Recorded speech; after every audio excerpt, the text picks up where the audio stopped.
আসন্ন ত্রয়োদশ জাতীয় সংসদ নির্বাচন এবং গণভোট অবাধ, সুষ্ঠু ও নিরপেক্ষ করতে সরকার নানা উদ্যোগ নিয়েছে।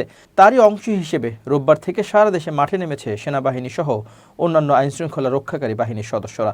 পরিস্থিতি নিয়ন্ত্রণ ও আচরণবিধি বাস্তবায়নে কাজ করবেন 1051 জন নির্বাহী ম্যাজিস্ট্রেট। রোববার নির্বাচন কমিশনের জ্যেষ্ঠ নির্বাচন কমিশনার আব্দুর রহমান এল মাসউদ নির্বাচনের প্রস্তুতি ও আইনশৃঙ্খলা পরিস্থিতি নিয়ে সাংবাদিকদের বিস্তারিত জানান। তখন তিনি এসব বিষয় তুলে ধরেন। তিনি জানান, সেনাবাহিনী ও অন্যান্য বাহিনী ভোট পরবর্তী সময় সহ আগামী 14 ফেব্রুয়ারি পর্যন্ত মাঠে থাকবে এবং দায়িত্ব পালন করবে।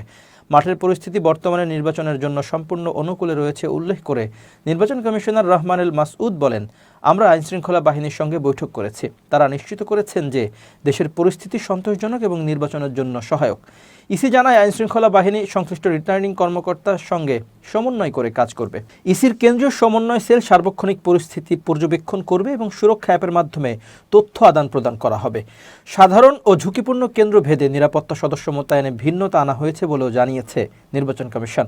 স্বরাষ্ট্র মন্ত্রণালয়ের পরিপত্র অনুযায়ী এবারের নির্বাচনে বিভিন্ন বাহিনীর মোট 9 লাখ সদস্য দায়িত্ব পালন করবেন।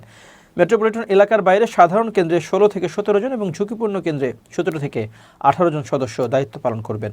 মেট্রোপলিটন এলাকায় সাধারণ কেন্দ্রে 16 জন এবং ঝুঁকিপূর্ণ কেন্দ্রে 17 জন সদস্য থাকবেন। দুর্গম এলাকা হিসেবে চিহ্নিত 25টি জেলার দুর্গম কেন্দ্রগুলোতে 16 থেকে 18 জন সদস্য নিয়োজিত থাকবেন। আগামী 12 ফেব্রুয়ারি ভোট গ্রহণ অনুষ্ঠিত হবে। ভোট শুরুর আগে আগামী 10 ফেব্রুয়ারি সকাল 7:30টায় সব ধরনের নির্বাচনী প্রচার শেষ করতে হবে।